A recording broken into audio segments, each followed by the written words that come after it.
Okay, what are we doing today, folks? We're laying down cover crop. We're only a couple weeks away from being ready to plant. Want to go ahead and get everything terminated. And there's a lot of ways to do this, but most of the time, I just use a hoe. This is a Grape hoe from Easy Digging, but I have Rogue hoes. I have lots of hoes. You get a good sharp hoe.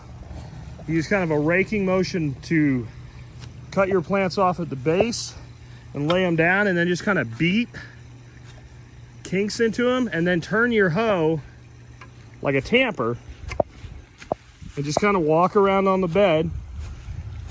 And these beds are 12 foot long in the back, 8 foot long in the front. And I did this right angle. I've never seen anybody else do this, but it's pretty simple. It's a 8 foot timber on the short side, and an 8 foot timber plus a 4 foot timber on the outside, and then 4 foot timbers on the end. So there's no waste because all the structural lumber is 4x8. These are done with landscape timbers. You can do the same thing with 2x4s or 2x6s or whatever you wanted to use.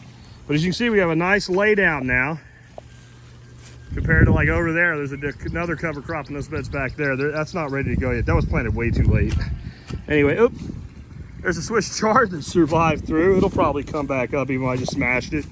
And I went so far out of my way. There's a broccoli plant coming up there. I kind of came around it. And there might be some spots like right here where this barley or triticale, whichever it is, on that edge.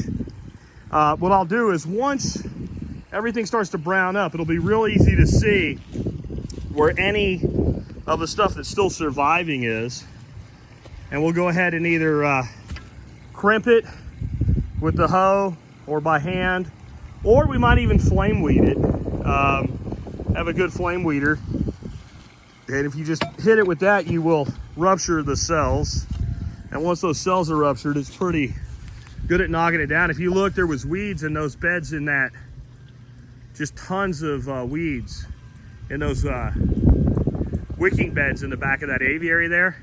See how brown everything is? I just flame weeded those. And you don't have to set them on fire. You just basically hit them with the flame and it ruptures the cells in the plant. And that's another good way to take it down. But I don't like to burn off my cover crop any more than I have to, because if you burn energy, you release energy. I want the energy staying right here. So again, I like to knock it down, and there's other ways to do this, and I'll be giving you some other ways to do it shortly. One is a 2x4, the width of your bed with a piece of angle iron on it and a rope, and you just step and you crimp terminate. And I'm worried about doing stuff like that to show you guys how to do it. I'm not worried about it for me, and this is why. My summer is coming really fast, and you know, this barley, this triticale, and these peas, these winter peas, they can't survive my summer. They're gonna summer kill all on their own. But that's what we got done today.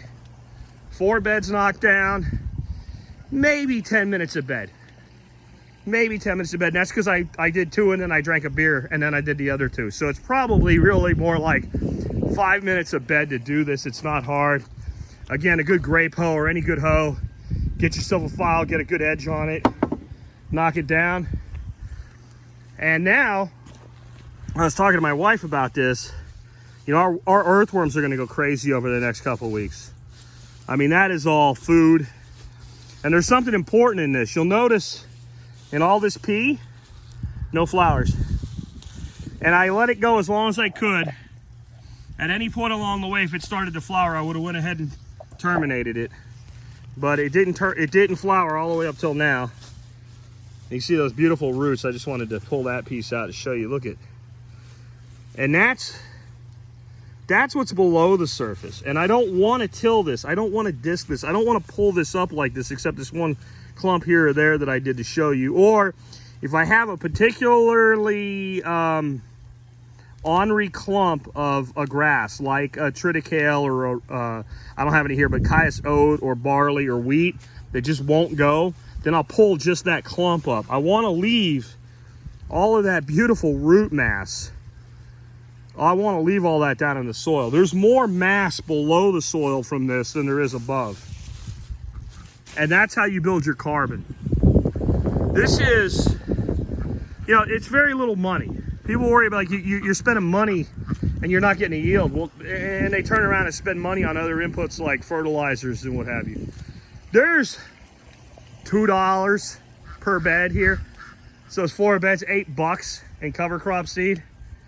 And even if I were to just go out and buy straw to mulch with, it would cost me more than the cover crop seed for all of this essentially free mulch that also did the work. Like again, if you do the mulch, you get this cover, sure.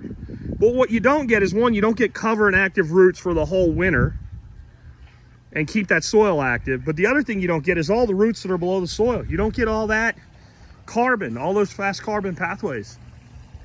And anyway, I'll show you this again in a couple days, and you'll see how everything browns up, and then we'll be able to see wherever we were ineffective at killing it. You know, if you're trying to do a market garden, you got an acre or something, you probably want to use something other than a hand hoe or what have you. But when you're just talking about a few garden beds like most of you guys have for your annual crops, it's just real easy. There's no reason to use any kind of complex tools or anything. I'll catch you guys later with some more.